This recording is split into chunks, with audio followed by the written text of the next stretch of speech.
ಅದೇ ನೀವು 19ಕ್ಕೆ ಹೋದ್ರೆ ಅಂದ್ರೆ 2019ಕ್ಕೆ ಹೋದ್ರೆ 40,658 ಎಕ್ಸಿಡೆಂಟ್ ಆಗಿದಾವೆ. ಎಷ್ಟು ರೀ? 40,658 ಆಗ್ಯಾವ. ಸತ್ತವ್ರು ಎಷ್ಟು ಜನ ಅದ್ರಾಗ? 10,958. 19ರ ಸುದ್ದಿ ಅದು.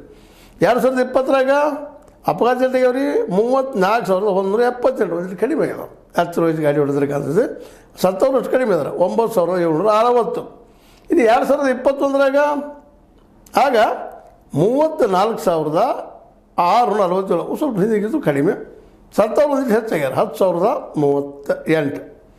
ಇನ್ನು 2022ರಾಗ ಆಗ 39,762 ಆಕ್ಸಿಡೆಂಟ್ ಆಗ್ಯಾವ. ಅದರ ಸತ್ತವರು 11,707. ಈಗ 2023ಕ್ಕೆ ಇದ್ರಿ ನೀವು 43,440ರಾಗ 12,321 ಸತ್ತಿದ್ದಾರೆ ಅಪಘಾತದಾಗ. ಸಣ್ಣ ಅಮೌಂಟ್ ಅಲ್ರಿ ಇದು.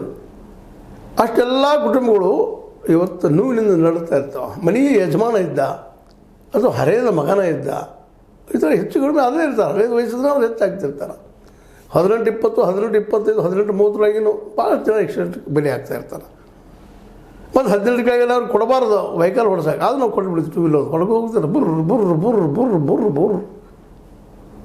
ಯಾರು ಬರ್ತಾರೆ ಎದುರಿಗೆ ಏನಿಲ್ಲ. ನಾವು ಹೀರೋ, ನಮ್ಮನ್ನು ಬಿಟ್ಟು ಯಾರಿಲ್ಲ ಜಗತ್ತಿನಾಗ. ಅದ್ಮೇಲೆ ಚಟ ಒಂದು ಸೇರಿಬಿಟ್ರೆ ಮುಗಿದ್ಬಿಡ್ತು. ಚುಟ ಸೇದೋ, ಸಿಗರೇಟ್ ಸೇದೋ, ಉಳೋದು. ಹಿಂಗಾಗಿ ಏನಾಗಿಬಿಡ್ತಪ್ಪ ಅಂತಂದ್ರೆ ಈ ದೇಶದೊಳಗೆ ಆಕ್ಸಿಡೆಂಟ್ ಮೇಲೆ ಆಕ್ಸಿಡೆಂಟ್. ಇದನ್ನು ತಡೆಯೋದು ಯಾರು ರೀ? ಇನ್ನು ಯಾರೂ ತಡೆಯೋದು. ಯಾವ ಪೊಲೀಸರೇ ಮಾಡೋದು? ಆಕ್ಸಿಡೆಂಟ್ ಪಾಪ ಏನು ಬರ್ತಾರೋ ನೋಡ್ತಾರೋ, ಅಯ್ಯೋ ಪಾಪ ಕಾಲು ಹೋಗ್ತಾ ಕೈ ಹೋಗ್ತಾ ಇದ್ದಾರೋ, ಅವ್ರ ಮಂದಿನ ಕರಿತಾರೋ, ಪಂಚನಾಮ ಮಾಡಿಸ್ತಾರೋ ಸತ್ತಿದ್ರೆ, ಇಲ್ಲ ತಿಂದ್ರೆ ಒಂದೆರಡು ಬೇಯ್ತಾರೋ, ಏನು ಇದನ್ನೆಲ್ಲ ಮಗ ಹಂಗೆ ಯಾಕೆ ಓದಿರ್ತಾರೋ.